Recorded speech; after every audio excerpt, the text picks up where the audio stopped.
First of all, hello and welcome to my channel. I've got it back again. Thanks to Poppy for doing a few videos over the last couple of weeks. But I'm here today to show you a very traditional English recipe called Simnel cake. It's a traditional Easter cake.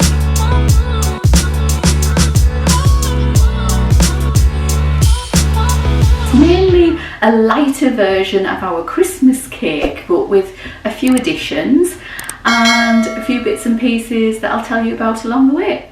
So we're going to start off by creaming together 150 grams of brown sugar, which is light brown sugar, and 150 grams of spread of your choice. If you want to use plant-based, then go ahead and do that. I'm using stock, which is vegan anyway, so but if you want to use butter, feel free. Anyway, we'll put this on and we'll get it going when I plug it in.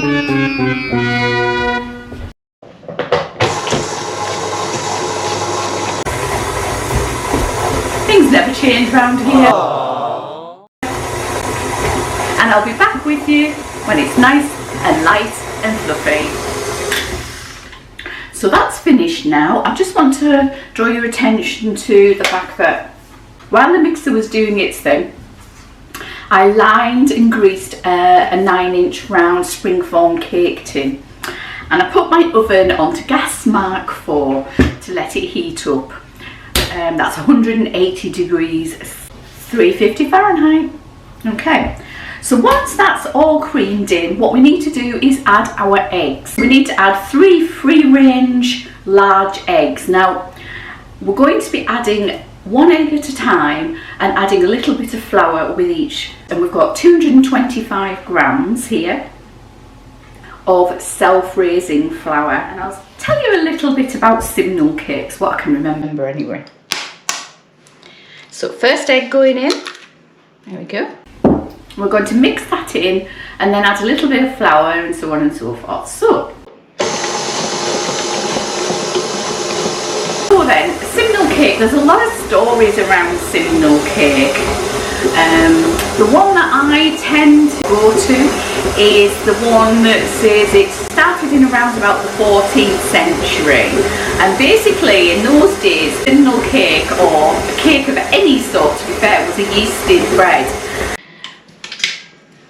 Scrape down the sides of your bowl. We don't want the margarine on the edges and the sugar on the edges. We want it to incorporate nicely into the cake. So it started in medieval times as a yeasted bread, as most things did, and lots of dried fruit, or as they called it in them days, plums. Plums were dried fruit of any sort. It's the only thing they could get hold of in winter in them days. They used to store the fruit by drying it and then use it later on, which is why there's a lot of fruit cake in English history. This particular cake refers to, or at least they think it refers to, similia, which was the better flour of cakes that they made in them days. It was traditionally made on the 4th Sunday in Lent because it was a traditional time for oh, we don't want shell in there. Oh, Lord forbid. No, no, no, no, no. Come hither. Known as, hold on a second, Laterer Sunday or Mothering Sunday. And Mothering Sunday doesn't refer to mothers as we do today. That was a later thing in the 20th century. It refers to all the people who were in work throughout the week would go to church, their mother church, on a Sunday, hence Mothering Sunday.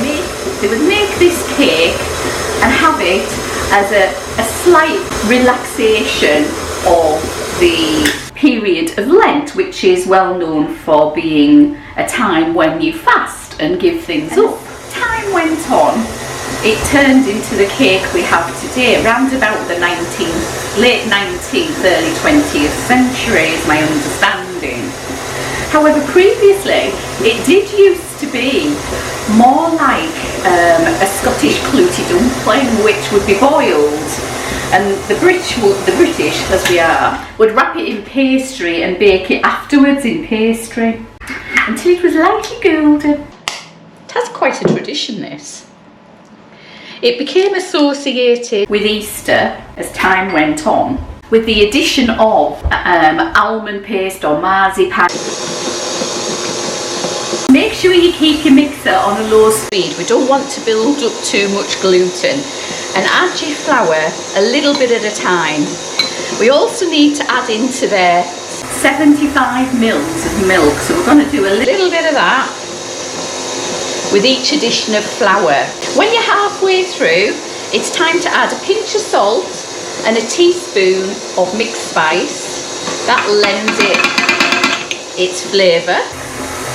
With each addition of flour. When you see your flour's combined into the mixture, add a bit more and a bit more milk. I'm going to keep going until it's all done. It's my milk pot. I'm going to add the rest of my flour. And with that, I'm also going to add 2 teaspoons of golden syrup. I'm going to eyeball this one because it's such a clarty thing. There's 1 and 2. When it's all combined and looking great, stop your mixer and take your mixer off because we're finished with our mixer. So once you've mixed it all in, give it a stir. Make sure you get to the bottom. We don't want anything lingering on the bottom here. So our next job is to add in a load of fruit. And here I have 500 grams of dried mixed fruit here, which is sultanas, currants and some mixed peel. And I've got 75 grams of glacé cherries that are all going in. We're going to combine them just by giving it a quick stir. Once you've done that, get your cake pan and you want to add half of this mixture into your cake pan. In it goes, about half. And you want to spread it out so that it covers the base of your pan. And make sure you have an even layer on the base. The next thing we need to do is roll out some marzipan. So I'm just using everyday Dr. Oetker marzipan. I'm going to roll my marzipan out between 2 pieces of baking parchment. Now I'm not going to use all of this, I'm going to cut it in half-ish. I need the other for later on. 1 piece and 2 pieces. And this will hopefully stop it sticking and causing an issue. And we need it as large as our cake tin. To that end, I kept a disc for the bottom of the cake tin. And I'm going to use that as my template. Now you may think that this is a lot of effort, but in days gone by, this used to be a symbol. I think it turned into a symbol of luck. Girls used to make it in the early sort of 1800s into the early 1900s when they were in service and take it home to the mums to show how much they cared for the mums. Well, there you go, that'll do. So once you've got it the right size or big enough to go in, we're going to bring in our tin and take off our, it's sticky, and pop that inside. It is a little bit short, but we're going to put on top our cake batter that we have reserved. Here we go, on top.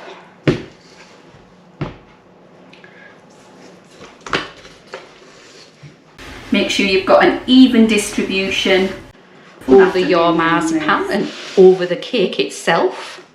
And we're going to put it in an oven, gas mark, for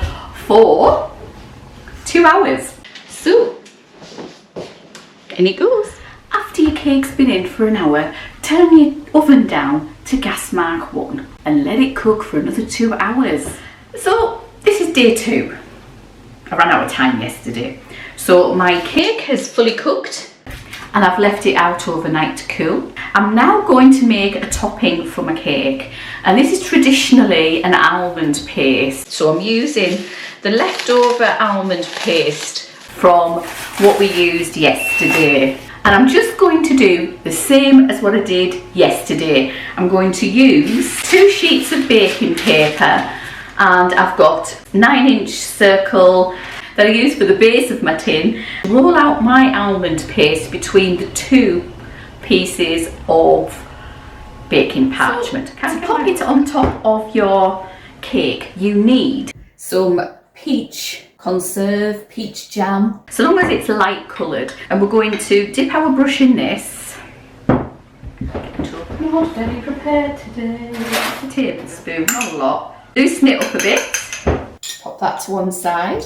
And we're going to use this to spread it across the top of our cake, and that's going to act like a glue to help our almond paste stick. What used to happen was that they would put the almond paste on top it with some almond balls, which is what we're going to do today. And those almond balls would represent the disciples, the 11 disciples. We wouldn't have Judas in there because he was a traitor. So I'm going to pop that on top. So press it down gently. And I'm going to be putting some almond balls on. So I'm going to show you now how to make some almond paste to go on the top. So to make almond paste, I'm going to be making a small amount of almond paste to use as balls on top of my cake. So to make this, you need 50 grams of almonds. Now these are ground almonds, which I'm putting in here. Now I keep my ground almonds in the fridge. That way they're less likely to go off. To the 50 grams of almonds, I'm going to add 75 grams of icing sugar. I'll sieve down for a moment, give that a mix in. And to this, we're going to add 75 grams of caster sugar.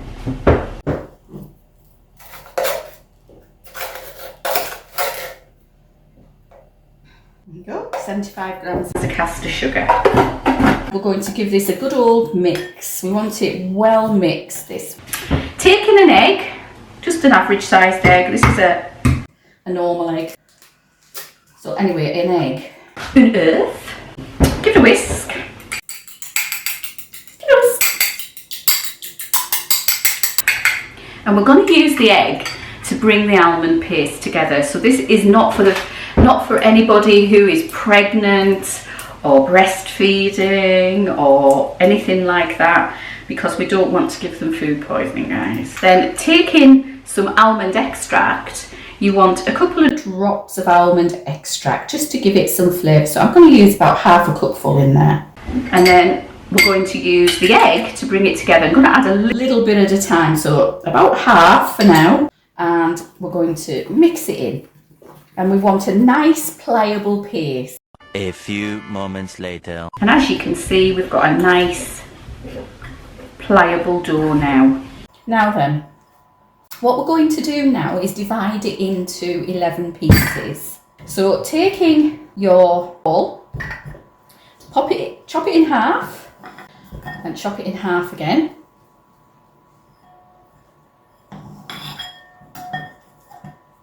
If it feels a bit wet, add either some icing sugar or some almonds. It's up to you. That's better. The icing sugar's done the better job. Okay, so we've got 4. And each 4, I would advise you to make it into 3, so you've got 12 pieces. I know there's not 12 pieces in this, but we're going to make it that way. One's a tester, don't forget. Right, pop your almond paste to one side, bring in your cake.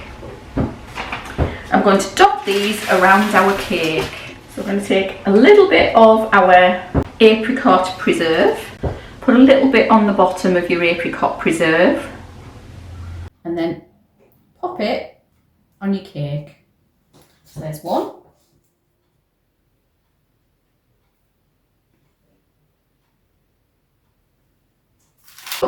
The only other thing to do is to neaten it up